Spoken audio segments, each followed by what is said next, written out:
பன்னிங்ஸ்லேருந்து கொஞ்சம் கார்டனுக்கு வேணுன்ற பொருளெல்லாம் வாங்கிக்கிட்டு வீட்டுக்கு கிளம்பியாச்சுங்க. ஸோ வீட்டுக்கு போயிட்டு என்னெல்லாம் வாங்கியிருக்கோன்றத பார்க்கலாம். நான் மெல்பர்னில் ஆஸ்திரேலியாவில் இருக்கேங்க. பன்னிங்ஸ் வந்து ஆஸ்திரேலியாவில் எல்லா இடத்துலையும் இருக்குங்க. இது ஒரு பாப்புலர் ஸ்டோர் இது. ஸோ இங்கே மக்கள் என்னெல்லாம் வாங்குவாங்க அப்படின்னா, ஹோம் இம்ப்ரூவ்மெண்ட் அண்ட் கார்டனிங். அதாவது வந்து tools, paints, plants, furniture, building materials, அப்புறம் இன்டீரியர் டெக்கரேஷன், அந்த மாதிரி வீட்டுக்கு தேவையான ஹார்ட்வேர் ஐட்டம்ஸ் எல்லாமே வந்து பர்னிங்ஸில் கிடைக்கும். இன்னும் கேட்டால் இந்த டூ இட் யுவர் செல்ஃப்னு சொல்லிட்டு ப்ராஜெக்ட்ஸ்லாம் இருக்கும் இல்லைங்களா, நம்மளே ஃபிக்ஸ் பண்ணிக்கிற மாதிரி டேபிளு, சேரு, அந்த மாதிரி நிறைய ஐட்டம்ஸ் வந்து இங்கே அதெல்லாம் கூட கிடைக்கும். ஸோ பன்னிங்ஸ் பற்றி டீட்டெயில்டான வீடியோ வந்து ஆல்ரெடி நம்ம சேனலில் நான் போஸ்ட் பண்ணியிருக்கேன். ஸோ நிறைய பொருள் வாங்கிட்டு வந்திருக்கேன். 2 ஹை ரைஸ் கார்டனுடைய டப்பு, மேன்யூரு, கம்போஸு, பாட்டிங் மிக்ஸு, அப்புறம் கொஞ்சம் பிளான்ட்ஸு எல்லாமே வந்து இந்த வீடியோவில் நான் ஒன்று ஒன்றா நான் உங்களுக்கு காமிக்கிறேன். இதில் வந்து நான் என்ன வைக்க போகிறேன் அப்படின்னா வந்து கத்திரிக்காய் செடி தான் வைக்க போகிறேன். இந்த தொட்டியில் வந்து நான் கொஞ்சம் விதை தான் போட்டேன். பார்த்தா பெருசாக நிறைய கத்திரிக்காய் செடி வந்துருச்சு.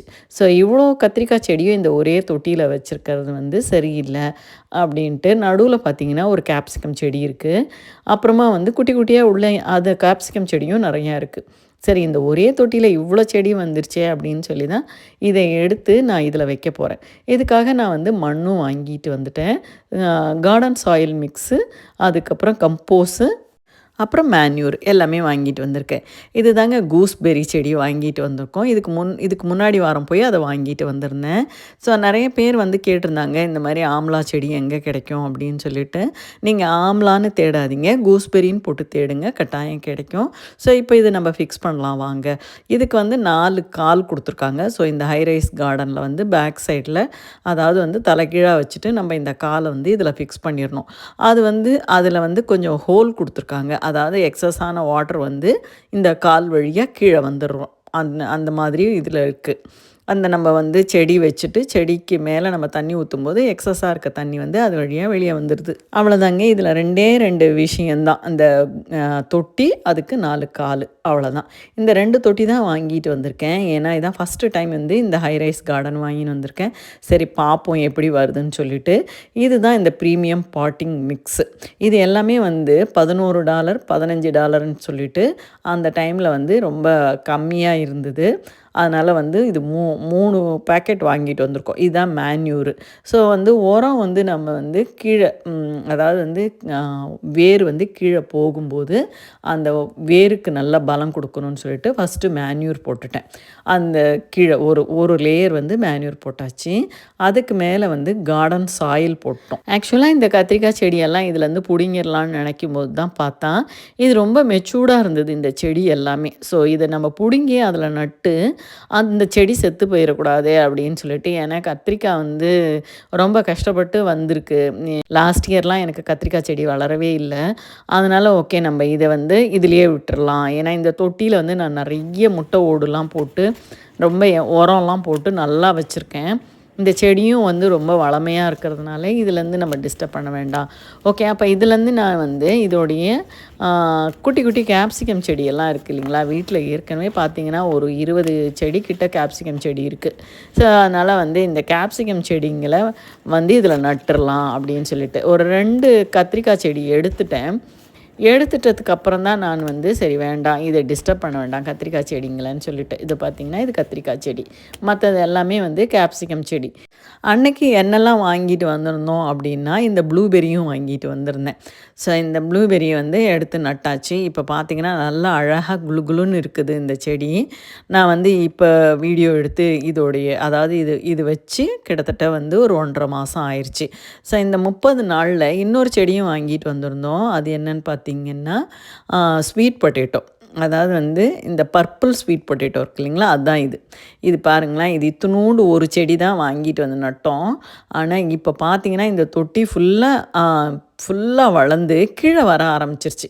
அப்புறம் தான் ஃபீல் பண்ணோம், இது வந்து இந்த மாதிரி ஹைரைஸ் கார்டனில் வைக்கிறதுக்கு இது வந்து சரியாகாது அப்படின்னு சொல்லிட்டு. நான் என்ன நினச்சேன் அப்படின்னா, உருளைக்கிழங்கு வந்து நான் தெரியாமல் தரையில் வச்சதுனால உருளைக்கிழங்கை தோண்டி எடுக்கவே முடிய மாட்டேங்குது. நிறைய வந்து அங்கங்கே உள்ளே போயிடுது.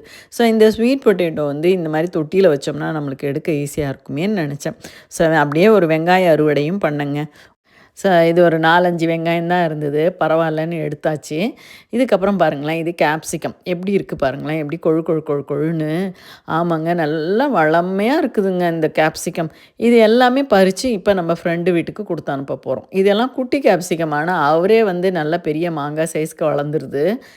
ஸோ இந்த கேப்சிகம் விதை எல்லாமே வந்து பன்னிங்ஸில் வாங்கினது. அது போக இந்த நம்ம வீட்டில் சமைக்கும்போது இந்த பெரிய சைஸ் கேப்சிகம் வாங்கிட்டு வந்து கட் பண்ணுவோம் இல்லைங்களா, அது உள்ளே இருக்க விதையை வந்து நான் வந்து ஒரு டிஷ்யூவில் மடித்து வச்சுருவேங்க. மடித்து ஒரு 2, 3 நாள் வச்சதுக்கப்புறம் பார்த்திங்கன்னா அது நல்லா அந்த டிஷ்யூ வந்து அது உள்ளே இருக்க மாய்ஸ்ட் எல்லாத்தையும் இழுத்து நல்லா விதை காஞ்சி போயிடும். அதுக்கப்புறம் இன்னொரு டிஷ்யூ பேப்பரில் போட்டு லைட்டாக தண்ணி தெளித்து வைப்பேன். இது காஞ்சதுக்கப்புறம் தான் அதில் தண்ணி தெளித்து வைப்பேன். அப்படி பார்த்திங்கன்னா அப்படி லைட்டாக வந்து அதுலேருந்து முளைக்க ஆரம்பிச்சுருவாங்க. அப்போ கொண்டு போய் இதுக்கு ஒரு பெருசாக நான் மெனக்கிடுறதெல்லாம் கிடையாது. அப்படியே அந்த ஓரம் பேக்யார்டில் அப்படியே தூவி விட்டுட்டேங்க. இந்த செடி வந்து கிட்டத்தட்ட ஒரு 4 வருஷமாக இருக்குது இந்த கேப்சிகம் செடி எல்லாமே. அதாவது வந்து வின்டரில் பார்த்திங்கன்னா அது அப்படியே அதோடய இலையெல்லாம் கொட்டி போய் அப்படியே தனியாக குச்சி மாதிரி நின்றுடும். அந்த டைமில் நம்ம நல்லா மொட்டை அடித்து விட்டுறணும். மொட்டை அடித்து விட்டுட்டோம் அப்படின்னு சொன்னால் அதுக்கப்புறமா வந்து லைக் வந்து செப்டம்பர், அக்டோபரில் இலை எடுக்க ஆரம்பிச்சிரும். அதுக்கப்புறம் நவம்பர், டிசம்பரில் நல்லா பூ எடுக்க ஆரம்பிச்சிரும். ஜனவரியிலேருந்து நல்லா வந்து கேப்சிகம் வளர ஆரம்பிச்சிருங்க. இது எல்லாமே ஃப்ரெண்டு வீட்டுக்கு கொடுக்கறதுக்காக தான் பறிச்சிருக்கோம். ஏன்னா வந்து அவங்கக்கிட்ட வந்து ஃபோட்டோ எடுத்து காமிச்சப்போ, ஐயோ எவ்வளோ அழகாக இருக்குது அப்படின்னாங்க. சரி ஓகே, நாங்கள் உங்களுக்கே கொண்டு வரோம் அப்படின்னு சொல்லிட்டு. இந்த கத்திரிக்காய் செடிக்கு நடுவில் ஒரு ஆரஞ்சு கலர் கேப்சிகம் செடி இருக்கார் பாருங்களேன். எப்படி இந்த கோபியர் கொஞ்சம் கிருஷ்ணா அப்படின்வாங்களே, அந்த மாதிரி அவர் கத்திரிக்காய் செடிக்கு நடுவில் நல்லா கொழு கொழு கொழுன்னு வளர்ந்து இருக்கார். ஸோ இந்த கேப்சிகம் எல்லாத்தையும் நம்ம வந்து நல்லா கழுவி தொடச்சி பேக் பண்ணி ஒரு செல்ஃப் லாக் கவரில் போட்டு கொடுத்து விட்டுட்டேன். ஒரு சின்னதாக ஒரு ஷார்ட்ஸ் வந்து இந்த கேப்சிகம் செடி எப்படி வளர்க்கலாம் அப்படின்னு சொல்லிட்டு போஸ்ட் பண்ணியிருந்தேன். அதுலேயும் சொன்ன அதே பாயிண்ட்ஸை நான் இங்கேயும் சொல்கிறேன். பன்னிங்ஸில் விதை வாங்கிக்கோங்க. லைக் வந்து ஜூன், ஜூலை, ஆகஸ்ட்லேயே வந்து விதையெல்லாம் தூவி விட்டுடுங்க. அது செப்டம்பர், அக்டோபரில் நல்லா வளர ஆரம்பிச்சிடும். உங்களுக்கு வந்து டிசம்பர் டு மார்ச் வந்து நிறைய கேப்சிகம் வளரும். நீங்கள் வந்து இதுக்கு வந்து நம்ம வீட்டில் வந்து அரிசி கழுவுற தண்ணி, மோர், அதுக்கப்புறம் முட்டை ஓடு இது எல்லாம் போட்டிங்கனாலே போதும். இதுக்கு ஸ்பெஷலாக ஒன்று போடணுன்றதில் தண்ணி கூட லேசாக தெளிச்சிங்கன்னா போதும். இது தாங்க அந்த ஸ்வீட் பொட்டேட்டோ. பாருங்களேன், ஒரு சின்ன செடி தான் வச்சோம், எவ்வளோ ஒரு தொட்டி ஃபுல்லாக வளர்ந்து அதுக்கப்புறமா வந்து கீழே வர ஆரம்பிச்சிருச்சேன்னு சொல்லிட்டு தான் கொண்டு போய் உள்ள கார்டனுக்குள்ளே வச்சுட்டேன். சரி, அதுலேருந்து வரக்கூடிய அந்த சின்ன சின்ன அந்த கணு எல்லாமே வந்து தரையில் பட்டு தரையிலையும் வேர் எடுக்கும்னு நினைக்கிறேன். அதாவது வந்து நல்லா அழகாக வந்து ஸ்வீட் பொட்டேட்டோ நிறையா காய்க்கும்னு நினைக்கிறேன். இது தாங்க நம்ம வீட்டோட செல்ல ரோஜா செடி, பிங்க் கலர் ரோஸ். ஸோ எப்படி உங்களுக்கு இவ்வளோ பூ பூக்குதுன்னு கூட நிறைய பேர் கேட்டிருக்காங்க. அது ஒன்றும் இல்லைங்க, ஒரு வாட்டியும் பூ எந்த காம்புலேருந்து நம்ம கட் பண்ணுறோமோ அதோடைய எண்டு, அந்த காம்போடைய எண்டு எங்கே இருக்குதோ அந்த கிளையோடைய எண்டில் போய் நீங்கள் கட் பண்ணி விட்டுறணும். அப்போ பார்த்தீங்கன்னா அந்த இடத்துலேருந்து ஒரு 4, 5 கணு எடுக்க ஆரம்பிக்கும். ஒன்றுத்துலேயும் மொக்கு வைக்கும், ஒன்றுத்துலேயும் பூ பூக்கும். இந்த மாதிரி ப்ரூனிங் சொல்கிற இந்த மாதிரி கணுங்களோட இந்த ரோஜா பூவை கட் பண்ணி விடும்போது இந்த கீழே இருக்கக்கூடிய அந்த செடியோடைய தண்டுக்கு நிறைய பலம் கிடைக்கும். அதே மாதிரி வந்து இலைங்கெல்லாம் கொஞ்சம் கொஞ்சம் பட்டு போயிருந்ததுன்னா நல்லா சிசர் வச்சு கட் பண்ணி விட்டுடுங்க எல்லா இலையும்.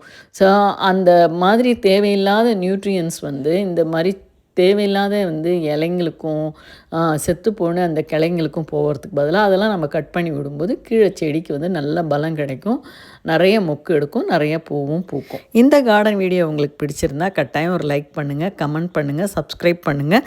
தேங்க்ஸ் ஃபார் வாட்சிங். தேங்க்யூ.